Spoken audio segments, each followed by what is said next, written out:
Okay जी, आज का हमारा जो टॉपिक है वो लेट शिपिंग रेट का है। ठीक है, लेट शिपमेंट रेट, इसे हम शॉर्टली LSR कहते हैं। ठीक है, और ये मोस्ट ऑफ द टाइम जब इसकी कंफर्मेशन की जाती है तो जो ऑर्डर शिप हो जाते हैं एक्सपेक्टेड शिपिंग डेट जो होती है उसके मुताबिक अगर शिप ना हो तो वो लेट कंसीडर होते हैं। फॉर एग्जांपल, अगर एक ऑर्डर था जिसकी डेट शिपिंग की 24 थी और आज 26 है, अभी तक अगर शिप नहीं हुआ तो वो आइटम जो है वो आपकी लेट शिपिंग रेट में चला जाएगा। ठीक है, और उसको हम किस तरह से कंसीडर करते हैं कि जो परसेंटेज ऑफ टोटल ऑर्डर्स होती है उसको उसके हिसाब से ये सारा कुछ हो रहा होता है। लाइक जो आपका ऑर्डर लेट होता है divided by total number of orders होता है। ठीक है, ओके। अब इसके बाद तकरीबन 10 से 30 दिन का पीरियड होता है और LSR सिर्फ सेलर फुलफिल्ड पर अप्लाई होता है।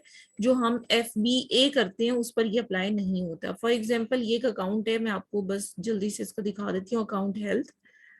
सो अकाउंट हेल्थ अगर मैं आपको दिखाऊं तो बस एक मिनट दीजिएगा। अच्छा, अब ये इसका लेट शिपमेंट रेट होता है, यहाँ पर आपको नजर आता है। ठीक है, ये जैसे 1.64 है, इसका टारगेट हमारा ये है कि 4% के अंडर ही रहना चाहिए। ठीक है, अब मैं यहाँ पर अगर लेट शिपमेंट रेट पर क्लिक करती हूँ तो आप यहाँ पर देख सकते हो कि सिर्फ एक ऑर्डर लेट है 61 में से, फिर भी इसका जो रेट है वो 1.64% है। इतने परसेंट फिर भी चला गया। ठीक है, तो लाइक ये लेट शिपिंग होती है कि अगर कोई भी आइटम अगर लेट शिप हो रही है और उसको अगर आप देखना चाह रहे हो तो उसकी रिपोर्ट भी यहाँ से डाउनलोड की जा सकती है और हम देख सकते हैं कि कौन सी ऐसी आइटम है जो कि लेट शिप हुई है। अब ये प्रोसेसिंग इसकी हो रही है, अब ये डाउनलोड होगी तो फिर मैं आपको दिखाती हूँ। तब तक हम यहाँ पर मूव करते हैं। अब लेट शिपिंग रेट की पॉलिसी क्या है कि आपको LSR 4% के अंडर ही मेंटेन करना होता है, और अगर आपका LSR 4% से अबव चला जाता है तो आपकी सेलर फुलफिल्ड ऑफर जो है वो डीएक्टिवेट हो जाती है। तो इसमें FBA डीएक्टिवेट नहीं होता, इसमें आपका जो FBM है वो आपका most of the time deactivate हो जाता है। ठीक है, तो जिसका मतलब ऐसे अकाउंट्स जिसमें सिर्फ FBM ऑफ होती है, मतलब ऐसे अकाउंट्स जल्दी खुल जाते हैं क्योंकि इनका सिर्फ लेट शिपिंग रेट ही ज्यादातर इंक्रीज हुआ होता है या ODR का मसला आया होता है। तो वैसे जो है वो इसमें और कोई इशू ज्यादा नहीं होता। ठीक है, तो इन अकाउंट्स को खुलवाना काफी आसान होता है LSR जिनका डाउन होता है। ठीक है, तो सम टाइम ये होता है कि सिर्फ आपकी सेलर फुलफिल्ड बंद कर देते हैं और बाकी सारा अकाउंट आपका एक्टिव होता है। ठीक है, उसमें कोई इशू नहीं आ रहा होता। अच्छा, अब इसके बाद मैं आपको दिखाती हूँ फर्दर जो चीजें हैं। स्क्रॉल डाउन करके इसमें देखें कि अगर आपका सेलर फुलफिल डीएक्टिवेट हो जाता है due to not meeting LSR requirement, तो आपको अपने परफॉर्मेंस नोटिफिकेशन में देखना है। सेलर सेंट्रल में ये देखिए, हम भी परफॉर्मेंस नोटिफिकेशन में जाते हैं। यहाँ पर ये परफॉर्मेंस की टैब है और यहाँ से परफॉर्मेंस नोटिफिकेशन पे क्लिक करेंगे हम। ठीक है, जैसे ही हम क्लिक करेंगे तो यहाँ पर हमें जो है वो कुछ नोटिफिकेशंस मिल रहे होते हैं, जिसमें एक नोटिफिकेशन ये भी अवेलेबल होगा कि आपका जो सेलर फुलफिल्ड एलिजिबिलिटी है वो आपकी बंद हो गई है। और within the notification you will find the steps on how to submit a plan of action for reinstatement, कि अगर आप FBM को खुलवाना चाहते हो देन क्या है कि आप किस तरह से प्लान ऑफ एक्शन सबमिट करवाओगे, उसकी डिटेल्स भी सारी यहाँ पर अवेलेबल होती हैं। ठीक है, अच्छा, अब मैं फर्दर आपको दिखाती हूँ। फर्दर चीजें हम देखते हैं यहाँ पर कि जो भी लेट शिपमेंट रेट होता है उसकी कैलकुलेशन किस तरह से होती है। तो उसकी कैलकुलेशन के लिए देखो, टोटल नंबर ऑफ जो ऑर्डर्स जो लेट शिप हुए हुए होते हैं एक्सपेक्टेड डेट से, उसे डिवाइड करते हैं टोटल नंबर ऑफ जो जो भी सेलर फुलफिल्ड ऑर्डर्स होते हैं। तो आपका जो LSR है वो परसेंटेज में आ जाता है मल्टीप्लाई बाय 100 करके। ठीक है, तो ये तरीकाकार है इसको लेट शिपिंग रेट को चेक करने का। इसके बाद मैं फर्दर आपको दिखाती हूँ कि हम किस तरह से LSR को मेंटेन कर सकते हैं और इसकी चीजों को किस तरह से देख सकते हैं। अब देखिए, ट्रैकिंग नंबर वैलिडेशन ये बहुत इंपॉर्टेंट है। इसमें कैरियर नेम और tracking ID seller fulfilled packages के लिए होना जरूरी है। ठीक है, and you have to provide the following information when confirming a shipment. जब आप शिपमेंट की कंफर्मेशन कर रहे होते हो, आपको नेम ऑफ कैरियर और जो स्पेसिफिक सर्विस आपने इस्तेमाल की है सेलर फुलफिल्ड ऑर्डर्स के लिए उसे आपने यूज करना होता है। ट्रैकिंग आईडी जो सेलर फुलफिल्ड ऑर्डर्स के लिए होती है वो ट्रैकिंग आपने उसमें एंटर करनी होती है। 3 चीजें आपके ट्रैकिंग नंबर को वैलिडेट करती हैं। मोस्ट ऑफ द टाइम ये वाला मसला भी हो रहा होता है कि जो ट्रैकिंग आपने एंटर की होती है उसमें कोई ना कोई मसला आ रहा होता है जिसकी वजह से आपका ऑर्डर लेट शिपमेंट में चला जाता है, और वो ये शो हो रहा होता है कि आपका ऑर्डर लेट शिप हुआ है। ठीक है, तो हेल्दी लेट शिपिंग रेट को आपने अगर हेल्दी रखना है और मेंटेन रखना है तो आपने शिप करने हैं ऑर्डर ऑन और before the expected ship date. अगर 24 तारीख लास्ट थी तो 24 तक आपका ऑर्डर डिलीवर होगा तो वो लेट शिपिंग कंसीडर नहीं होगा। लेकिन अगर 24 से 1 मिनट भी लेट होता है ऑर्डर आपका तो आपका जो LSR है वो आपका मतलब खराब हो जाएगा। उसके बाद confirm orders as soon as you hand the package over the carrier. जैसे ही आप कैरियर को पैकेज पकड़ा देते हो फौरी तौर पे ऑर्डर को कंफर्म कर दो। Always monitor your late shipping score. हमेशा आप मॉनिटर करते रहो लेट शिपिंग स्कोर को। अगर आप नहीं करते मॉनिटर तो मोस्ट ऑफ द टाइम आपको पता ही नहीं चलता और एकदम से LSR इतना ज्यादा गिर जाता है कि फिर आपको मतलब संभालना मुश्किल हो जाता है। ठीक है, ज्यादा हो जाता है, उसका रेट ज्यादा हो जाता है। और आपने जब भी शिपिंग ऑफ ऑर्डर जो शिपमेंट ऑर्डर्स की होती हैं जब उसको कंफर्म करना होता है एक्सपेक्टेड डेट पे तो customer can see the status of their shipped online orders. ठीक है, जो ऑनलाइन ऑर्डर्स उसके शिप हुए हुए होते हैं वो लाइक उसको कंफर्म कर रहे होते हैं। और order that are ship confirm late may be negatively impact on the customer experience. तो कस्टमर एक्सपीरियंस पे भी ये नेगेटिव इम्पैक्ट कर रहा होता है। ठीक है, उसके बाद देखिए मतलब ना सिर्फ आपकी कस्टमर को खराब कर रहा होता है बल्कि ऑब्वियसली आपका जो प्रॉब्लम है वो आपके अकाउंट के साथ भी होता है। ठीक है, तो expected shipping dates are adjusted for national holidays. अगर नेशनल हॉलीडेज सेंटर में आ जाती हैं तो expected shipping dates automatic adjust हो जाती है, आपको करने की जरूरत नहीं होती। ठीक है, अब ट्रैकिंग इंफॉर्मेशन को अपलोड करने के लिए ना कुछ इंपॉर्टेंट बातें हैं जो कि यहाँ पर आप देख लें कि आप एक तो ट्रैकिंग नंबर करेक्टली डालें, कोई भी स्पेस या कोई ब्लैंक चीज ना छोड़ें, कोई भी स्पेशल कैरेक्टर उसमें नहीं होना चाहिए। और कैरियर नेम या डिलीवरी सर्विस की वेरिफिकेशन के लिए आपको कैरियर या डिलीवरी सर्विस की ड्रॉप डाउन मेन्यू में से लाजमी वो सिलेक्ट करनी पड़ती है कि आप किसके थ्रू ऑर्डर को शिप कर रहे हो। और ये बेसिकली आपकी सारी की सारी ट्रैकिंग के रेलिवेंट है और ये हम ऑलरेडी डिस्कस कर चुके हैं। ठीक है, अब यहाँ पर आते हैं हम viewing your late shipping rate metrics and report. अब रिपोर्ट मैंने अभी डाउनलोड की है, मैं आपके साथ शेयर करती हूँ स्क्रीन पे। ठीक है, कि जो भी ऑर्डर लेट आया होता है उसकी जो ट्रैकिंग है या जो उसका इशू होता है वो फौरी तौर पे हमें डाउनलोड जब हम शीट करते हैं तो हमें साथ ही मिल जाता है। ठीक है, ये ऑर्डर है। अब इसको मैं जरा इस तरह से करती हूँ। ये ऑर्डर की डेट ना 30 मई थी और ये ऑर्डर आईडी है। ठीक है, और एक्सपेक्टेड डेट उसकी थी जी,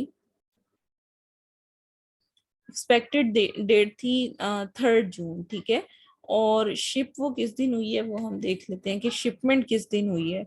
शिपमेंट हमारी हुई है लाइक 3 जून को, लेकिन इसकी कोई डेट वगैरह यहाँ पर टाइम वगैरह डिफरेंट आ रहा है। आप प्लीज 1 मिनट वेट कीजिएगा, इम्पोर्टेंट एक कॉल है।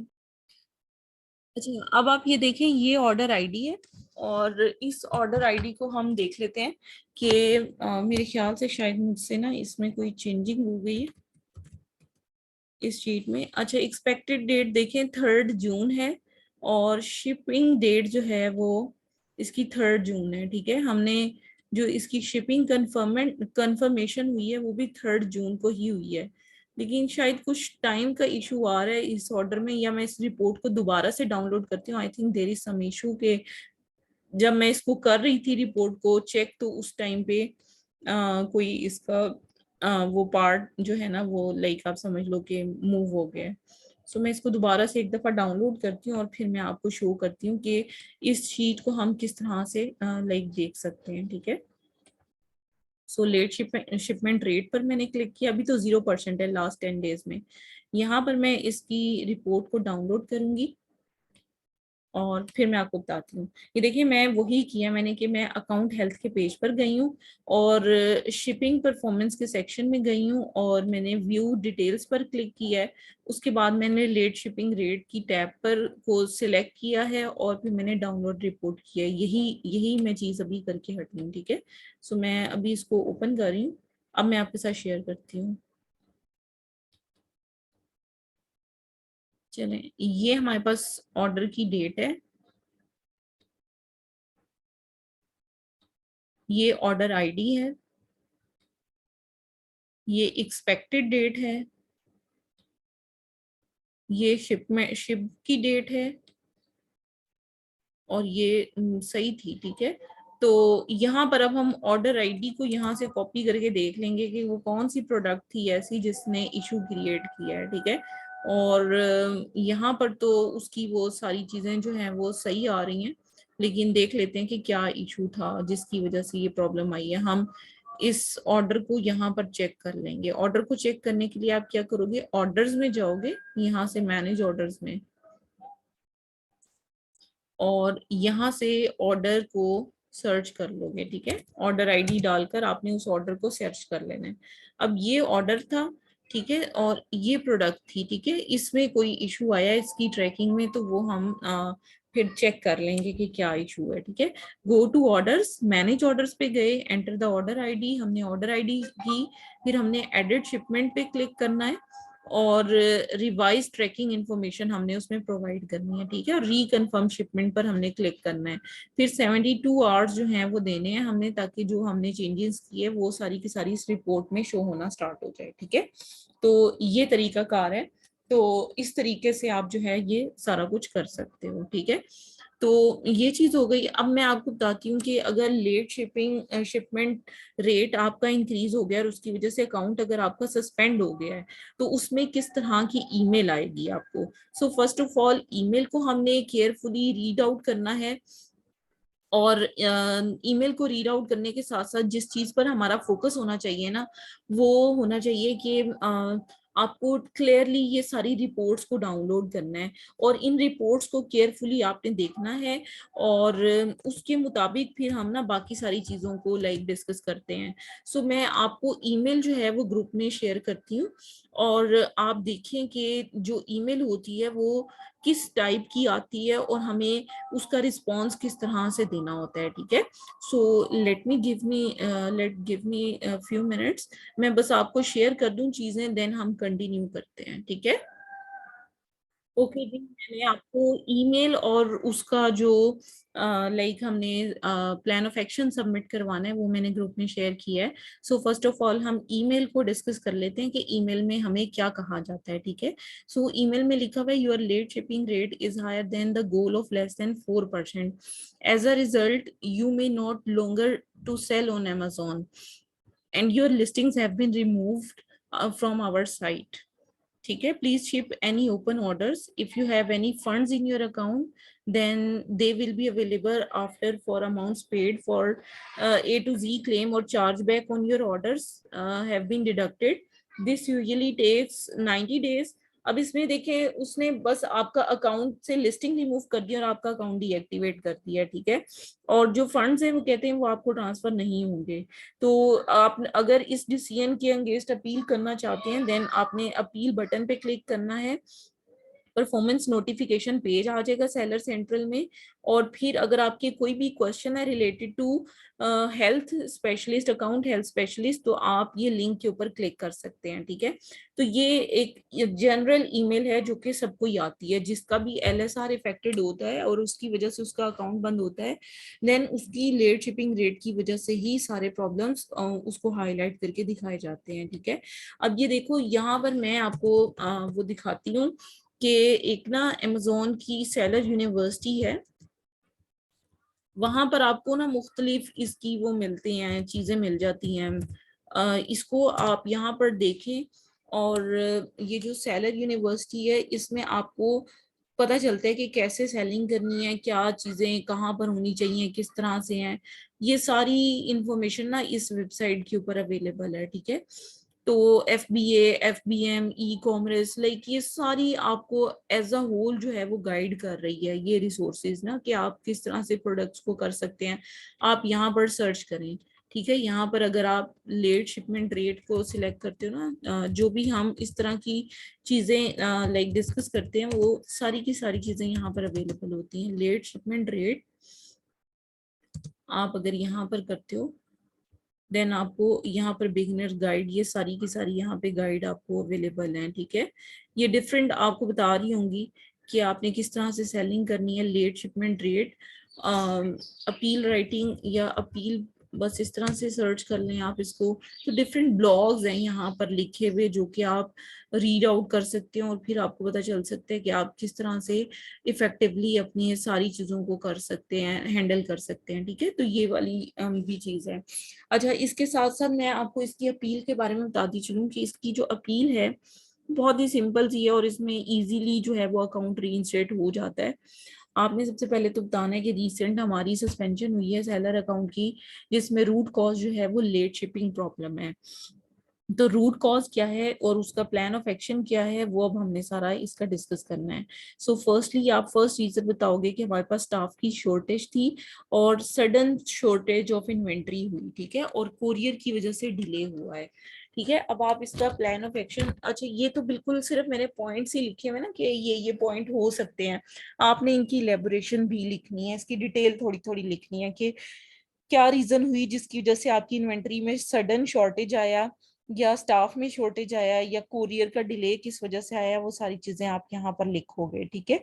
उसके बाद आप प्लान ऑफ एक्शन दोगे। प्लान ऑफ एक्शन का मतलब कि आपने ये जो प्रॉब्लम आई है इसको ओवरकम किस तरह से किया है, फौरी तौर पे आपने क्या किया है। तो उसमें आपने इन्वेंट्री इश्यूज में आपने लिखना है कि हमने सबसे पहले अपनी प्लानिंग की है कि हम एडवांस इन्वेंट्री पहले से मंगवा कर रखेंगे फ्यूचर में, और सफिशिएंट स्टॉक होगा इन्वेंट्री का हमारे पास, और जो पैकेजिंग मटेरियल है उसको भी हम ऑन टाइम अपने पास मंगवा कर रखेंगे ताकि फ्यूचर में किसी भी डिले से बचा जा सके। और हमने बहुत सारे सप्लायर्स को जो है वो शॉर्टलिस्ट कर ली है, जो हमें इन्वेंट्री की शॉर्टेज नहीं होने देंगे, और हमारे पास सफिशिएंट इन्वेंट्री हर वक्त मौजूद होगी। अच्छा, इसमें एक और चीज आप लिख सकते हो कि हमने लेट शिपमेंट रेट को अवॉइड करने के लिए, हमने या इन्वेंट्री के इशू को रिजॉल्व करने के लिए हम अमेजोन पे प्रोडक्ट्स को कम लिस्ट किया करेंगे और इन्वेंट्री में प्रोडक्ट्स को ज्यादा रखा करेंगे, ठीक है। आप ये कह सकते हो कि अगर 10 ऑर्डर्स हैं, तो आप अगर 10 की इन्वेंट्री आपके पास मौजूद है, तो हम अमेजोन पे 8 की इन्वेंट्री लगाएंगे, हम 10 नहीं पूरी लगाएंगे, ताकि अगर किसी भी XY रीजन की वजह से कोई इन्वेंट्री में इशू आता है, देन हम फौरी तौर पे जो स्पेयर हमारे पास इन्वेंट्री है हम उसको यूटिलाइज करके ऑर्डर्स को प्रॉपरली ऑन टाइम भेज सकें, ठीक है। ये पॉइंट भी आप इसमें लिख सकते हो। उसके बाद आप देखो लिखा है फॉर रिजॉल्विंग स्टाफ इश्यूज, हमने एक्सपीरियंस स्टाफ जो है वो हायर कर ली है, और वो ट्रेंड है सारी के सारे एस्पेक्ट्स पे अमेजोन ई कॉमर्स बिजनेस में। और ODR जो है वो हमने अपने लाइक न्यू स्टाफ से भी डिस्कस कर लिया है, और सेलर यूनिवर्सिटी के जो मॉड्यूल्स हैं डिफरेंट टॉपिक्स पर, हमने उनको उससे भी गो थ्रू करवाकर ट्रेनिंग दे दी है, ठीक है। और जो कोरियर डिले के इश्यूज हैं उसको हमने किस तरह से ओवरकम किया है कि हमने we have tied up with most courier to ensure timely product delivery और रिवर्स पिकअप, ठीक है, कि अगर प्रोडक्ट रिवर्स हो जाती है उसको भी वो लेंगे, और उसके साथ साथ प्रोडक्ट की जो भी डिलीवरी है उसको टाइमली करेंगे। और एक्सपीरियंस पर्सन एक लगा दिया है जो कि ट्रांजिट जब भी होगी तो उसकी जितनी भी शिपमेंट्स है उसको वो ट्रैक करेगा बैठकर, और इंश्योर करेगा कि जो भी डिलीवरी है वो ऑन टाइम हो। और हम कुरियर टीम के साथ भी जो है वो फॉलो अप लेते रहेंगे।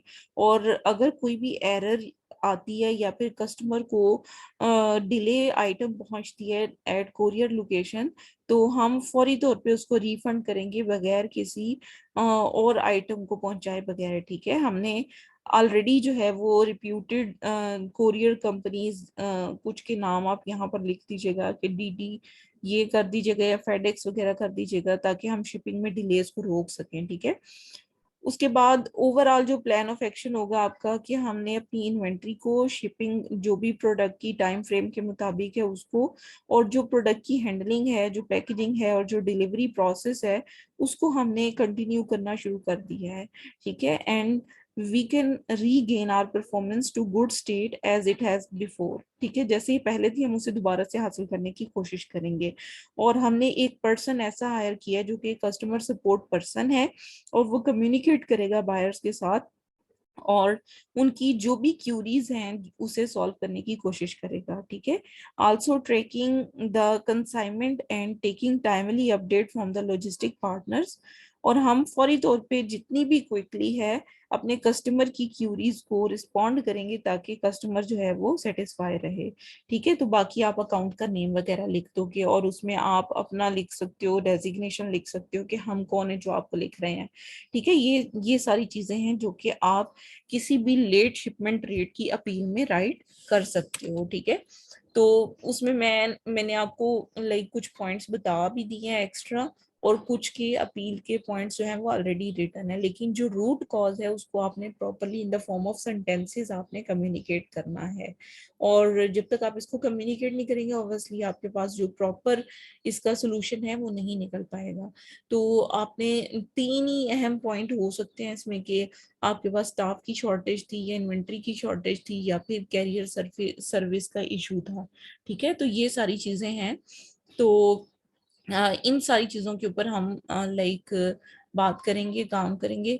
तो अभी जो है वो एलएसआर जो है, क्योंकि most of the time general ही होता है, लेकिन एलएसआर की रिपोर्ट को देखना बहुत जरूरी होता है कि कितने ऑर्डर्स ऐसे हैं जो कि लेट शिप हुए हैं। ऐसा ऐसा नहीं होता कि एक दो ऑर्डर्स पे अकाउंट कभी बंद भी नहीं होता। और अगर एलएसआर, अब जिस तरह ये अकाउंट जो मैंने आपको अभी दिखाया था, इसका एलएसआर भी एक प्रोडक्ट लेट शिप होने की वजह से 4 पॉइंट समथिंग पे चला गया था। तो लाइक आप समझ लो कि हमने फौरी तौर पे ऑर्डर ज्यादा शिप किए, जिसकी वजह से हमारा late shipping rate daily basis पे कम होना शुरू हो गया। तो लाइक ये सारी चीजें होती हैं जो कि हमने फोकस करनी होती हैं। और बाकी लाइक इसकी जो अपील है वो सिंपल है, और इसकी अकाउंट की रीइंस्टेटमेंट भी जल्दी हो जाती है। तो आप इस चीज पर फोकस करें कि आपको जो क्लाइंट्स मिले वो एलएसआर की अगर हो तो फौरी तौर पे उसको ओके कर दें, क्योंकि इसमें दो या तीन ही स्टेप्स हैं कि आप जस्ट एक अकाउंट की परफॉर्मेंस हेल्थ में जाओगे, नोटिफिकेशन को चेक करोगे, परफॉर्मेंस नोटिफिकेशन को चेक करोगे, और अकाउंट हेल्थ में जाकर जो एलएसआर की रिपोर्ट है उसको डाउनलोड कर लोगे लास्ट 30 डेज की।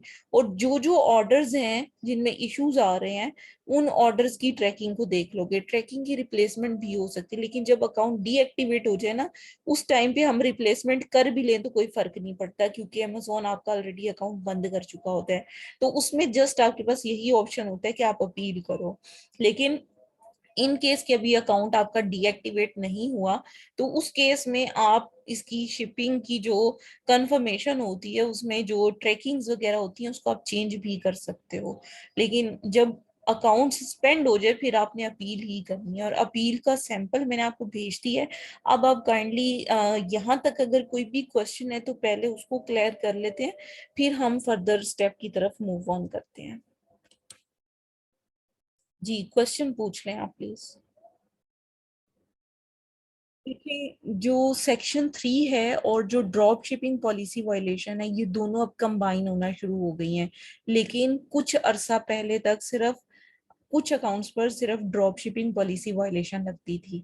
ठीक है, तो लेकिन आजकल जो चीज ऑन है अकाउंट्स की डीएक्टिवेशन से रिगार्डिंग, वो ये है कि सेक्शन 3 प्लस उसके साथ जो है वो ड्रॉप शिपिंग वायलेशन और सेलर कोड ऑफ कंडक्ट लगता है।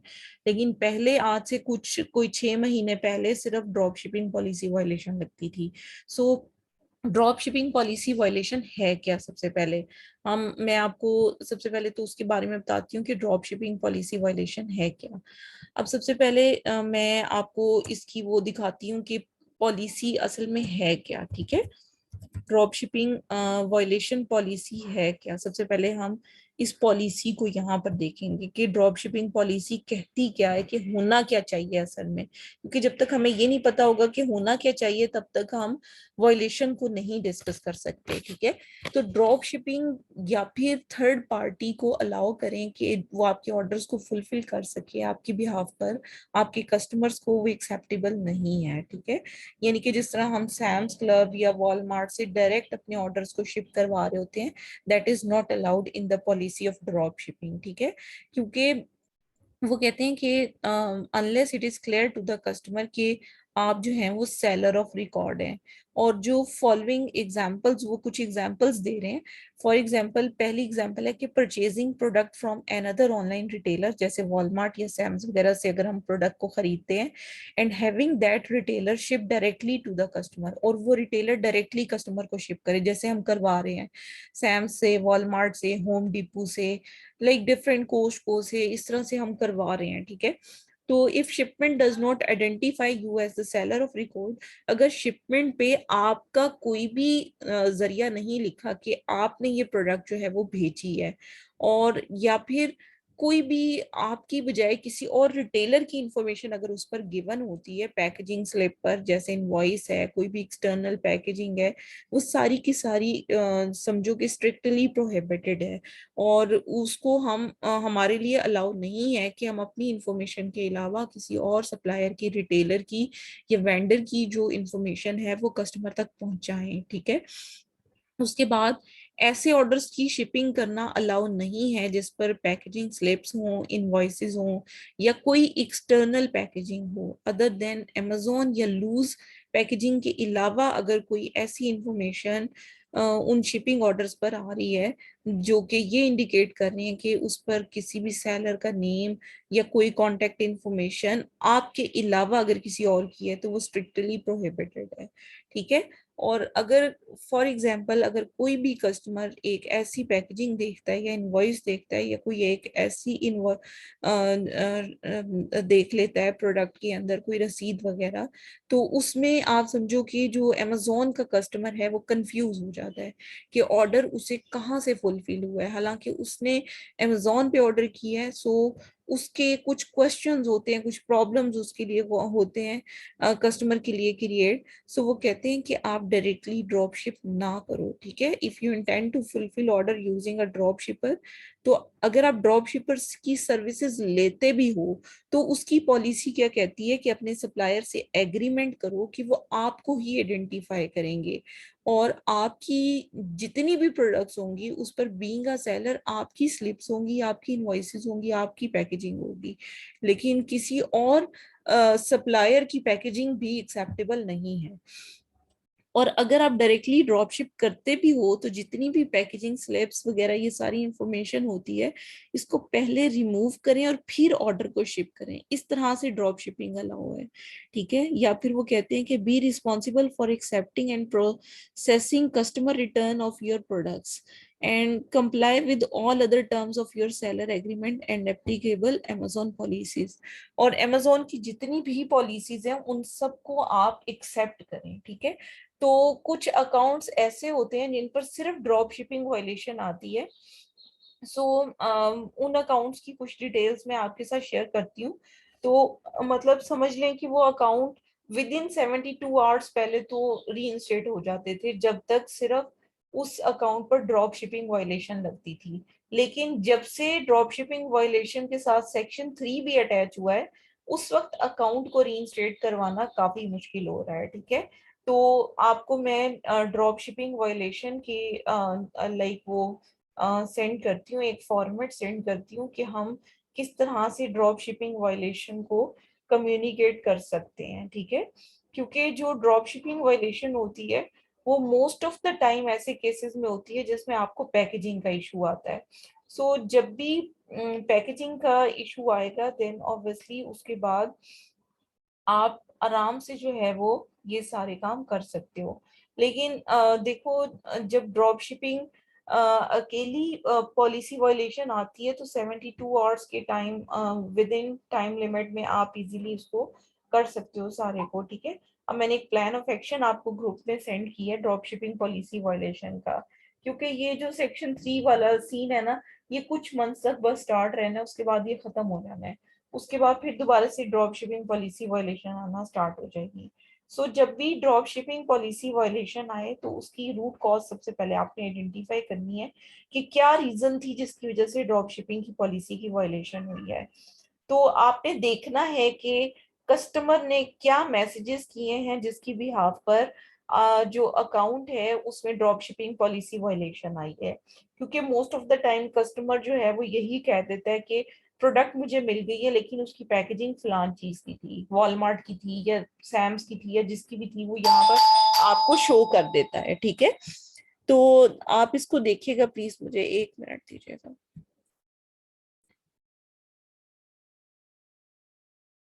कि लाइक जब भी ड्रॉप शिपिंग पॉलिसी वायलेशन आती है तो जो चीज आपने देखनी होती है, देखें ये जो अकाउंट है, इस अकाउंट में आपने जिन चीजों के ऊपर फोकस करना होता है वो मैसेजेस का पोर्शन होता है आपके पास।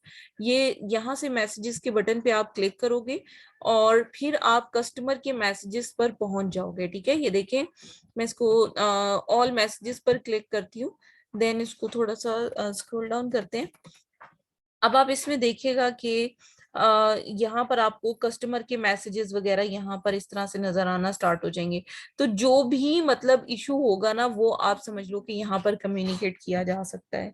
तो आप उस मैसेज को आइडेंटिफाई करोगे जिसकी वजह से प्रॉब्लम हुई है। ठीक है, सो आप बताओगे उस प्लान ऑफ एक्शन में कि ड्रॉप शिपिंग पॉलिसी वायलेशन की हमें पता है कि वो क्लियरली प्रोहिबिटेड है, लेकिन हमारे स्टाफ में से एक मेंबर को पता नहीं था, उसने पैकेजिंग अनमार्क भेज दी और लोगो वगैरह उसको रिमूव नहीं किया और ऑर्डर मिस्टेकनली जो है वो सेम पैकेजिंग में शिप हो गया कस्टमर तक। ठीक है, अगर एक ऑर्डर होगा, अगर मल्टीपल ऑर्डर्स होंगे तो फिर तो ऑब्वियसली आपकी कोई ना कोई कमी कोताही होगी, फिर आप एक्सेप्ट करोगे कि हम ऑर्डर्स जो हैं वो डायरेक्टली थर्ड पार्टी सप्लायर से शिप करवा रहे थे। ठीक है, तो ये दोनों अलग अलग सिचुएशंस हैं। अगर कुछ ऑर्डर्स में आपको सिर्फ ये वाला इशू आया है तो फिर आप उसको आउट स्टॉक कहकर भी कर सकते हो कि हमारे सप्लायर ने बैकएंड से स्टॉक देना हमें बंद किया था जिसकी वजह से हमें थर्ड पार्टी सप्लायर की सर्विसेज लेना पड़ी। ठीक है, या फिर आप ये कह सकते हो कि जो हमारी आइटम थी उसके बारे में आप बता सकते हो कि अगर ज्यादा ऑर्डर्स हैं तो फिर तो ऑब्वियसली आप बताओगे कि हमें पता ही नहीं था, हाँ, कि ये ड्रॉप शिपिंग पॉलिसी वायलेशन है कि आप थर्ड पार्टी रिटेलर सप्लायर से जो है वो डायरेक्टली शिप नहीं करवा सकते। सो अब हमने अपने आप को एजुकेट कर लिया है और हमने पॉलिसी वायलेशन को अच्छी तरह से पढ़ ली है। और हमें उसमें आप ना वो भी मेंशन कर देना कि लिंक मेंशन कर देना, ये वाला लिंक आप यहाँ से कॉपी करके ना मेंशन करोगे कि इसको हमने क्लियरली पढ़ लिया है। ठीक है, उसके बाद आप बताओगे कि हमने लास्ट 7 डेज की जो ऑर्डर्स हैं या जो भी आपके ऑर्डर्स हैं अब तक, वो सारे हमने उसको रीड आउट कर लिया है और कस्टमर ने इस टाइप की कंप्लेन की है और हमने फौरी तौर पे जो है वो अपनी जितनी भी पैकेजिंग्स थी मिस्टेकनली क्योंकि गई थी, तो वेयर हाउस में जितनी भी पैकेजिंग है वॉलमार्ट की या जहाँ से भी हम शिप कर रहे हैं वो वाली पैकेजिंग हमने उसको फौरी तौर पे रिमूव करवाया है।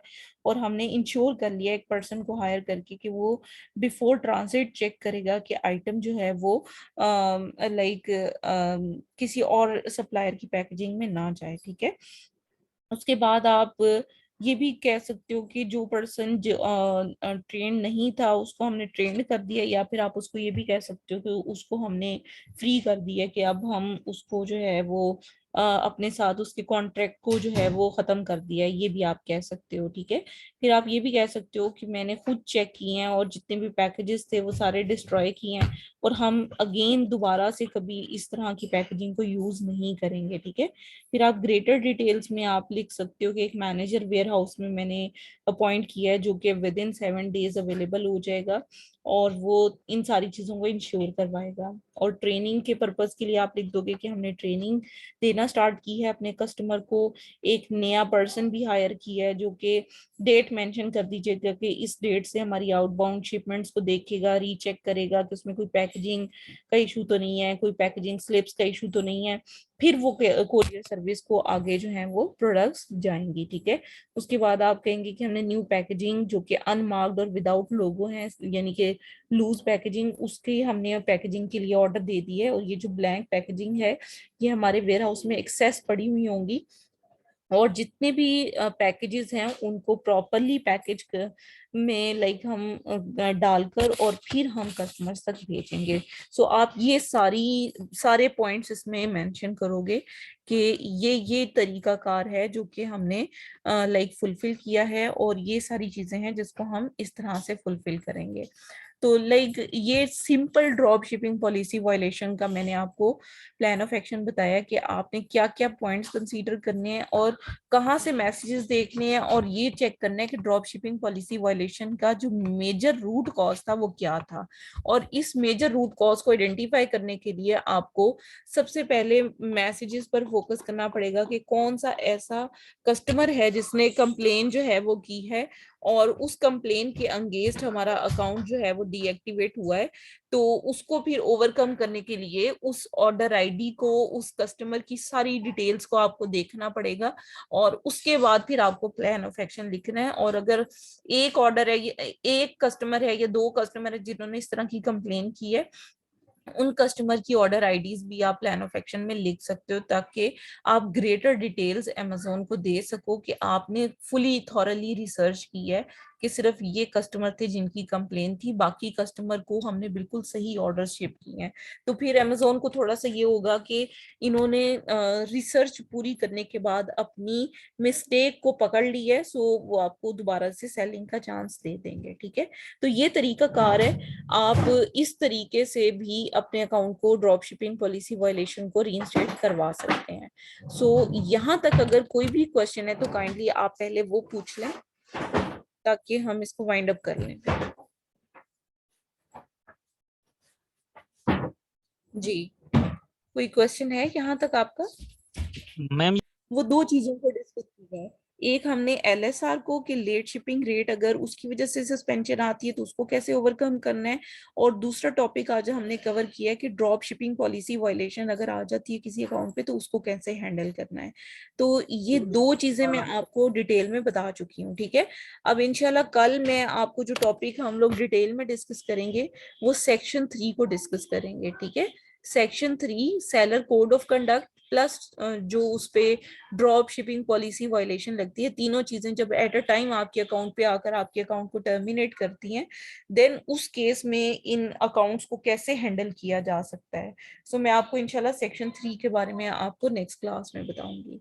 सो अभी के लिए आपको यही है कि आपने ये जो सेलर यूनिवर्सिटी पे पॉइंट्स है, इन सारे पॉइंट्स को आपने क्लियरली थोड़ा सा गो थ्रू करना है, और उसके साथ साथ आपने इसकी अपील की राइटिंग करने की कोशिश करनी है, खासतौर पे एलएसआर की जो 3 पॉइंट्स हैं उसमें आप किस तरह से उन 3 पॉइंट्स को इलेबोरेट कर सकते हो। लाइक स्टाफ शॉर्ट था, या आपकी इन्वेंट्री शॉर्ट थी, या फिर जो भी XYZ रीजन थी लेट शिपिंग की, उन तीनों इश्यूज को आप कंप्लीटली ब्रीफली किस तरह से सेंटेंस की फॉर्म में लिखोगे, ये आपने लिखकर कंप्लीट करके इस प्लान ऑफ एक्शन को मुझे सेंड करना है आपने ग्रुप में, ठीक है। और मुर्तजा जो आपने मुझे अभी असाइनमेंट सेंड की है वो मैंने अभी देखी है, उसको भी हम थोड़ा सा डिस्कस कर लेते हैं क्योंकि अभी टाइम है हमारे पास। अच्छा जी, आपने बस एक मिनट दीजिएगा, मैं ओपन कर लूँ इसको, फाइल को। अच्छा जी, आपने जो लाइक सेंड की है उसमें आपने ऑर्डर आईडी उसकी मेंशन की है, और आपने कहा है कि was no order deliver on time, ठीक है। आप ये नहीं लिखोगे, आप ये लिखोगे कि we have receive negative feedback of the following order ID. अच्छा, हालांकि नेगेटिव फीडबैक का, अच्छा ये प्रीवियस असाइनमेंट है जो शायद आपने सबमिट करवाई है, ठीक है। तो वाज नॉट डिलीवर्ड आएगा, was not delivered on time, ठीक है। थोड़ा सा सेंटेंस का स्ट्रक्चर आपको ठीक करना है। मैम मैंने दोनों सेंड किए हैं, पहला वाला जी ओडीआर वाला भी सेंड किया था और अभी जो है आज का था वो भी सेंड किया था। जी जी, वो मैंने देख लिया, ठीक है। उसके बाद आपने कहा है कि वी हैव रिसीव्ड नेगेटिव, इसमें नॉट डिलीवर्ड ऑन टाइम आना है, ठीक है। सेंटेंस का स्ट्रक्चर आपका ठीक होना चाहिए। उसके बाद है we have other one negative, उसका भी आपने लिख दिया negative feedback sentenced as company is a scam, ठीक है। देयर वी हैव, अच्छा ये बिल्कुल सेंटेंस लिखने की जरूरत नहीं है। अगर आप बिल्कुल सेंटेंस लिखते हो ना तो तब amazon मजीद इन्वेस्टिगेशन में लग जाएगी कि ये तो बहुत ही अजीब किस्म का उन्होंने दिया हुआ है कि कंपनी स्कैम, की कंपनी ही पूरी स्कैम है। तो आप ये लिखने की जरूरत नहीं है। आप बस उसमें एक ही दफा मेंशन कर दो कि ये ऑर्डर आईडीज थी, इन्होंने नेगेटिव फीडबैक दिया है, ठीक है। आप इस तरह से नहीं हाँ लिखोगे कि हर एक की अलग अलग डिटेल नहीं लिखोगे, ठीक है। आप नेगेटिव फीडबैक की रीजन सिर्फ लिखोगे कि ये रीजन थी जिसकी वजह से कस्टमर ने कंप्लेन की है। आपने ये नहीं लिखना कि कस्टमर ने कहा क्या है, आपने ये कहना है कि कस्टमर के कंप्लेन की रीजन क्या है, आपने वो बतानी है। अमेजोन को तो पता है कि कस्टमर ने क्या कहा हुआ है, ठीक है। अमेजोन सिर्फ रीजन जानना चाहते हैं कि कस्टमर को क्यों नौबत आई कि वो ये वाला कमेंट आपको दे रहा है, ठीक है। अब इसके बाद हम फर्दर देख लेते हैं। Due to all this negative feedback ODR became higher than 1%। वो तो ठीक है, लेकिन रूट कॉज आपने नहीं लिखी कि वजह क्या बनी है जिसकी वजह से कस्टमर ने ये फीडबैक दिया है, ठीक है। आपने तो वो चीज अमेजोन को बता दी है जो अमेजोन को पता है। अमेजोन को तो पता है कि फलां ऑर्डर आईडी पे फलां कस्टमर ने कंप्लेन की हुई है, और उसे ये भी पता है उसी की वजह से आपका ओडीआर इफेक्ट हुआ है। आपने रीजन बतानी है कि क्या रीजन थी जिस वजह से कस्टमर ने हमें जो है वो नेगेटिव फीडबैक दिया है। समझ आई है? यहाँ तक क्लैरिटी हो गई है आपको? जी जी मैम, क्लियर हो गया है। ठीक है। अच्छा, इसी तरह से आप प्लान ऑफ एक्शन में भी जो ऑर्डर आईडीज हैं आप सिर्फ उन्हीं को कर रहे हो कि आप सिर्फ ये लिखो कि जितने कस्टमर्स ने हमें नेगेटिव फीडबैक दिया था हमने अपोलोजाइज के साथ साथ उनको टोटल फुल रिफंड कर दिया है, ठीक है। और हमने ठीक है कस्टमर मैम। की सेटिस्फेक्शन को प्रायोरिटी दी है, ठीक है। इस तरह से करके आप लिखोगे, और फिर जो भी रूट कॉज लिखोगे उसी के बारे में आपने लिखना भी है कि अब हमने ओडीआर को इम्प्रूव करने के लिए क्या किए हैं, क्या स्टेप्स किए हैं। ये तो वो है ना जो आपने एक कस्टमर ने किया, आपने उसको फौरी तौर पे सेटिस्फाई कर दिया, लेकिन बाकी चीजों को भी तो आपने मैनेज करना है ना। जो रूट कॉज लिखोगे उसको कैसे सही करना है कि आइंदा कभी इस तरह का नेगेटिव फीडबैक ना आए, ठीक है। ये चीज आपने सही है। मेंशन नहीं की। तो ये सही है। ये फ्लॉज हैं इसके अंदर जो मैंने आपको बता दिए हैं। अब हम दूसरे वाला आपका देख लेते हैं जो आपने दूसरी असाइनमेंट सबमिट करवाई है। उसमें वीटीआर का आपने बताया हुआ है, ठीक है। आपने बता दिया कि तकरीबन 88.5% है हमारी, और हमने 10 ऑर्डर शिप किए जिसमें से 9 जो है वो परफेक्टली डिलीवर हुए, और लेकिन उसमें से एक ऐसा था जो इनवैलिड ट्रैकिंग आईडी थी उसकी, और wrong tracking ID due to awareness of Amazon standard policies, ठीक है। And this tracking ID was not cross check, ठीक है, ये रीजन ठीक है। तो उसमें आप अपनी गलती को एडमिट करेंगे ये हमसे मिस्टेक हुई है, ठीक है। उसके बाद we interacted with buyer and make sure satisfaction by giving them a fully satisfied and cross check tracking ID. We also train, ठीक है। ये कदरे बेहतर लिखी हुई है आपने, ठीक है, ये बेहतर है। जी मैम। जी मैम ठीक है। जी, बाकी जो दूसरी है ना उसको काइंडली आप थोड़ा सा मॉडिफाई कीजिएगा, उसमें थोड़ी सी जरूरत है उसको इम्प्रूव करने अच्छा। की, अच्छा ठीक है। अच्छा मैम, जो पहली है ना, उसमें जो रीजन है वो हम क्या लिख सकते हैं? देखिए, ओडीआर इफेक्ट होने की बहुत सारी रीजंस हो सकती है ना, कि हमने बैकएंड पे इन्वेंट्री नहीं बहुत ज्यादा रखी हुई थी, अब ऑर्डर डिफेक्ट हुआ, या फिर अब कस्टमर ने जो है वो कहा कि ऑर्डर डिलीवर नहीं हुआ। तो उस टाइप पे आप ये भी कह सकते हो कि हमारी जो एड्रेस है वो गलत एड्रेस पर शिप हो गया। सो जब हमने इन्वेस्टिगेशन की ट्रैकिंग से हमें पता चला कि ये तो प्रोडक्ट कहीं और शिप हो चुका था और कस्टमर तक वाकई ही नहीं पहुंचा था।